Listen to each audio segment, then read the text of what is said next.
নমস্কাৰ বন্ধু বান্ধৱীসকল সকলোকে পুনৰবাৰ স্বাগতম জনাইছোঁ বাবু আছাম ইউটিউব চেনেলটোলৈ।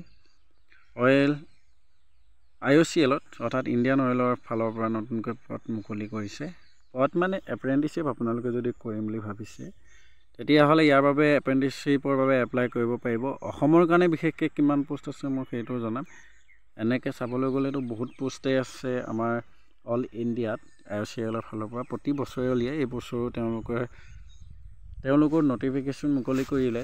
গতিকে যিসকলে IOCLৰ বাবে ইণ্টাৰেষ্টেড, যিসকল IOCLত এপ্ৰেণ্টিছশ্বিপ বা জব কৰিম বুলি ভাবে ইণ্টাৰেষ্টেড, তেওঁলোকৰ বাবে বহুতেই ভাল খবৰ। আৰু এপ্ৰেণ্টিছশ্বিপ কৰিলে আপোনাৰ কি লাভ হয় সকলোখিনি এইটো ভিডিঅ'তে আপোনালোকে জানিব পাৰিব।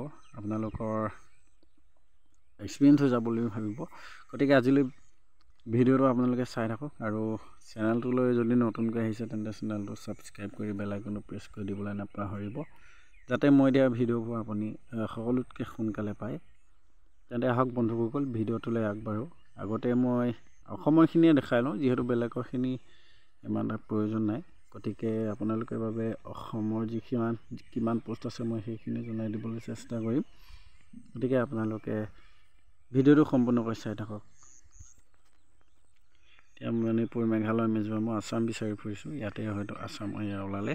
ইয়াতে টোটেল পোষ্ট কিমান আছে 40 আৰু 15 যোগ কৰিলে আপোনাৰ হ'ব 55টা পোষ্ট আছে অসমৰ ল'ৰা ছোৱালীখিনিৰ বাবে। গতিকে ইয়াতে ITI পোষ্ট আছে, লগতে ডিপ্ল'মাৰ পোষ্টো আছে। ITI কোনকেইটা ট্ৰেড আৰু ডিপ্ল'মা কি আছে আপোনালোকে চাই লওক, মই জনাই আছোঁ। প্ৰথমে আছে এপ্ৰেণ্টিছশ্বিপ মেকানিকেলৰ পোষ্ট আছে। টোটেল মিলাই 40টা পোষ্ট দেখাইছে। ইয়াতে বিভিন্ন বিভাগত বিভিন্ন পোষ্ট তেনেকৈ আপোনালোকে ইয়াত দেখা পাব।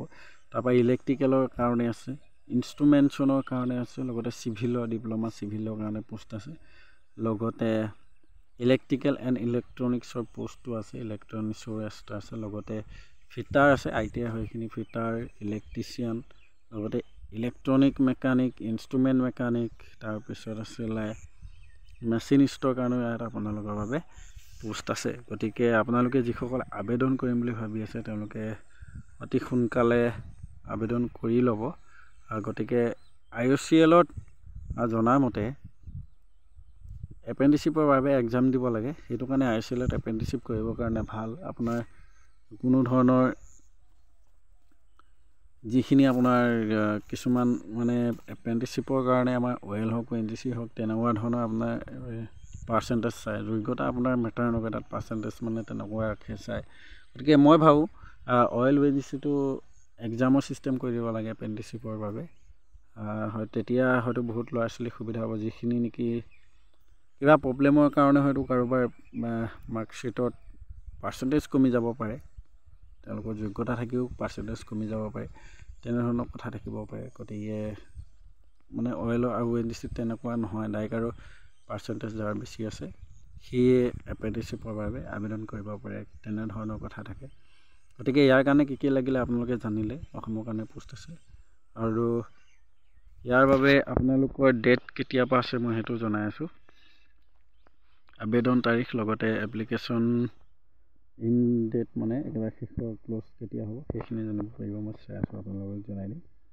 বন্ধুসকল 14/2/2025 আপোনালোকৰ লাষ্ট ডেট আছে লেটেষ্ট বায়'ৱেজ কেণ্ডিডেট। আপোনালোকে ফেব্ৰুৱাৰীলৈকে আবেদন কৰিব পাৰিব, 14 তাৰিখলৈকে। গতিকে অলপ সময় আছে আপোনালোকে। আৰু 24/1/2025 পৰা অৰ্থাৎ আজিৰ পৰা আপোনালোকৰ আবেদন প্ৰক্ৰিয়া চলি আছে। গতিকে অতি সোনকালে আপোনালোকে আবেদন কৰি ল'ব। আৰু ইয়াৰ বিষয়ে কিবা জানিবলগীয়া থাকিলে মোক কমেণ্ট কৰিবলৈ নাপাহৰিব, মই নিশ্চয় আপোনালোকক ভিডিঅ'ৰ যোগেদি জনাই দিবলৈ চেষ্টা কৰিম। বন্ধুসকল আজিলৈ ভিডিঅ'টো ইমানেই। যদি চাই ভাল পালে লাইক, কমেণ্ট, শ্বেয়াৰ আৰু ছাবস্ক্ৰাইব কৰি বেল আইকনটো প্ৰেছ কৰি দিবলৈ নাপাহৰিব, যাতে মই দিয়া ভিডিঅ'সমূহ আপুনি সকলোতকৈ সোনকালে পায়।